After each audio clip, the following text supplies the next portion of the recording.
आप हमें बताइए। 2 क्वेश्चन, एक कि कैसे हम हेल्थी रहे, number 2 the purpose of religion, ये जो पूजा पाठ है, भक्ति है, नियम संयम क्यों हम करें, क्योंकि आजकल के बच्चे लोग ज़्यादा जानना चाहते हैं कि what is the reason behind and what's there for, हमारे लिए क्या उसमें, क्या हम व्हाट्स द बेनिफिट। हाँ, इन प्रैक्टिकल सेंस क्या बेनिफिट हमारा ना। Thank you doctor ji. Thank you. Okay, before we start, we'll just say our mantra, just to keep our mind in line so that whatever we are going to do, we do with respect. Om Bhurvasvaha Tatsaviturvarenyam Bhargo Devasya Dhimahi Dhiyo Yona Prachodayat. O God, give of life, remove of pain, sorrows, bestow of happiness. Creator of universe, the utmost luminous, pure and adorable, we meditate on the please inspire and guide our intellect in the right direction. So thank you, Jagdish, thank you, family, thank you for inviting us. I do make sure I make time whenever there is a request to advise, especially young people, to have a healthier living. So your question is very important and I think very relevant, that how do we find a proper direction in our life to be more healthy. This is a major issue because we have billion-dollar budgets for health, but we are not getting any healthier. So there is a major shortcoming in the way we are living our life. Individual responsibility is paramount in this if you want to avoid illness or you want to have a better life. Because at the level that I perform, at the level the government system works is mainly for treatment. Understand? So we have huge amount of investment in lots of buildings and lots of stuff we try and keep doing. And we are very successful in that way. But why should we become sick to require that level of actually treatment, yeah? So that's the point, and that's all I'm trying to share, is if I can help a family, and I know why I should share as a doctor, is because we don't get time, we don't get money allocation in terms of prevention. So the emphasis is not there at all. And I understand as well because the health budget is too humongous, how far the budget can go. So at a government level, they have to streamline certain way that we can actually at some level, in a balanced level, how do we help the population so we can treat, and we will keep treating. So here comes the point that nobody talks about these days. Because slowly what has happened over last, say, 50 years is we have slowly left out completely a way of living our life where we can avoid a lot of illnesses actually. But we don't talk at all now. It's almost zero. And it's very sad. And there's no fault of parents, no fault of education system, but it's just that's the way it is. The modern world is on that movement. So to put it together, your both questions, how do we incorporate something like this? And as you know, I have a lot of interest in making sure that I utilize every form of help that we can actually amalgamate. And spiritual health is very important to streamline a better way of living. So as you can understand, I'm a Western trained medical doctor. So my time was we had in between two medical students one body to dissect from head to toe.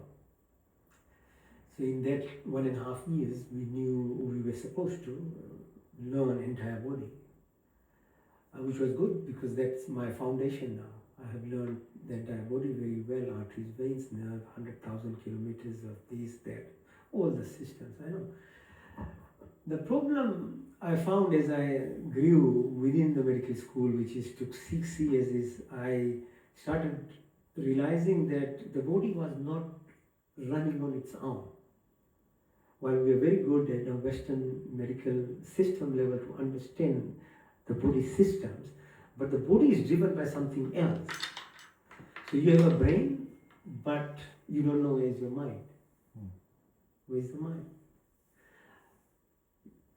You have eyes, but I can't take a photo of you watching me anywhere in your head. We think the eye sees. No, eyes just receives the photons of light. Same with the ears, same with your nostrils, same with your tongue.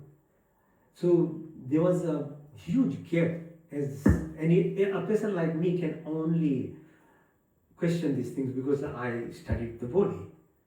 So that's where my interest started, that I wanted to know this link between what is there which drives this body. So there is body, then there is this subtle body. According to Hinduism, we say Sukshma Sharira. So we say gross body, like the Sthula Sharir. Then there is a mind level, we call it Sukshma Sharir. Then there is a third body, we call it Atma. Yeah? So Karan Sharir. So we can't dismiss that, but what I incorporated over the last 30 years, then I started studying more the Sukshma Sharira and Karan Sharir, which is your Atma, your spirit, your soul, and your mind. So at a very simple, basic level, if you want to be healthy, you have to first understand your mind, then only your body will respond. That is the problem. So what we are teaching, or everyone else teaches, or if you go to Instagram or some page, they'll say, eat this, eat that, stop this, stop that. But we are programmed from very young age. So the mind starts taking control of us. So unless and until you understand what mind is, it's very difficult to actually alter your behavior. That is the problem. Because if you do it from that end, from the body end, most people fail. But if you start understanding from the mind, then things can change. So that's why my interest is in this. And why spirituality or religious things are very important is because all the spiritual and religious activities are at a mind level. So, we say, dharma, काम, मोक्ष, अच्छे गुण, कर्म, स्वभाव होना चाहिए जिंदगी में, सच बोलना चाहिए. धर्म का और क्या मतलब है? But problem ये हो जाता है कि over time, the language, when you repeat over a while, it becomes like, a song you are playing over a while, then it doesn't hit you anymore. See, हम रामायण करते हैं ना, every Tuesday, whatever functions we do. After a while, what happens, you've been listening for so many years, your mind, your ears are just, they're full. Oh, yeah, not the same thing. So the lesson that you are trying to acquire doesn't happen. And it is no fault of anyone actually, or the pracharak, or the mandali, or anyone. It's just that our body has a survival mechanism in it, that it tries to conserve energy. While it's trying to conserve energy, whatever you've been exposed to, then it just dismisses it. And people go to sessions, people go to many things, but they don't bring it back home even. It actually, by the time you listen, and as soon as you walk, you go away. It's not that the intention was not there to learn, but it's because you've heard it so many times, then you don't want to acquire. Or you want to, the brain is interfering with you in terms of actually making a real change at home. So, body to be regulated is not easy. That's why people, every new year have gym membership, and by March they have wasted their money. It's not that the intention was not there. everybody has this intention, I will become healthy, I will do this, I will do that. But it doesn't happen because your mind needs some kind of help. And how do I answer that part of the question? Is a bit more difficult in that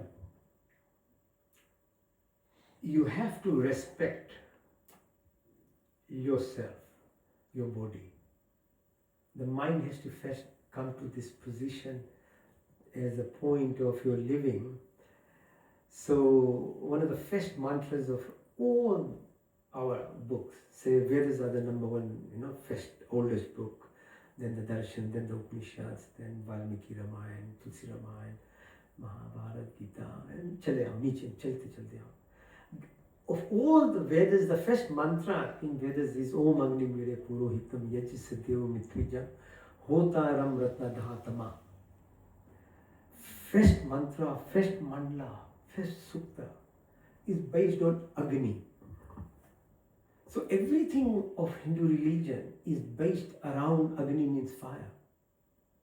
So why do I bring this concept is Agni Mide Purohitam, meaning the food that you take inside your mouth is what produces fire in yourself.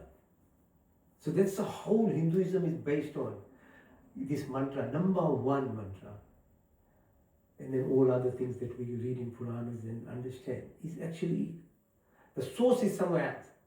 So it's like, if you want to know where the Ganga Maya starts, Narmada River on the throne.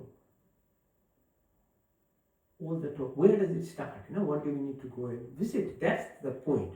So same way, your whole body system starts and functions from what we put in our mouth. So why spirituality is important and why I bring this thing is that the moment you put whatever you are learning, take it for example, Maryada Purushottam Shri Ram Ji. Shri Ram Ji pura jindagi is an example of Karam Yogi. Jindagi bhar kaam kiya, example husband, example brother, example king, example everything. ठीक है? और इधर आप कृष्ण के ले लो तो भक्ति योग, ज्ञान योग, ज्ञान योग, उसमें दूसरी लेवल पे सिखा रहा है चीज, लेकिन एग्जाम्पल वहाँ है. तो you are all educated. So we can't do things blindly. So the problem is what we do is we don't take things in a manner that we want to take responsibility. So if you say Agni Mire Purohitam, Aapka Yajna ceremony starts with your food that is in your mouth, that is the most then serious thing that you are doing as a prayer. What are you putting in your mouth? So I don't want to talk about, say, I'll give you examples of science and medicine in a second. But before that, you have to take this life very seriously. So putting anything in your mouth is like a fire ceremony. That's what the mantra says. So you have to know, as a human, without education we are nobody. अब सबको पता है कि मनुष्य को अगर we leave a man, a child in a fence with say dogs or chickens, that person will become like that. But if my dog is with me forever in my home, it never becomes human being. But we are dependent on education. If we don't get educated, human beings are the only species which doesn't grow. So it's very important that we talk, and you are talking, we are talking. It's very rare to talk like this. Because education is the number one thing. So why I say now? Because 100 years ago, 150 years ago, when Gilbertius came to Fiji, how can you talk about, there's no books?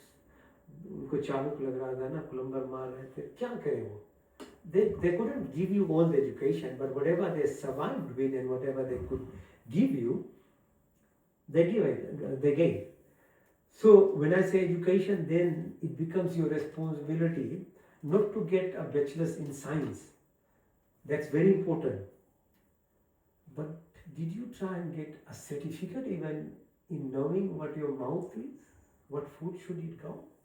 Did you even study one chapter to know what your tummy system is? This is the problem I'm saying. If human beings are so education related species, only roti kapda makan ka education is not enough. The biggest education is this body then. And unfortunately the systems don't teach now. The school system gives you basic anatomy and things, very basic level, they don't give you. So you have to understand what this mouth is, how many teeth are there, so that you know you have to chew the food, not swallow it. The number one thing is to first know what to put in your mouth. So that requires dharma. Dharma means righteousness. So righteousness means you should use your intellect to not harm anything.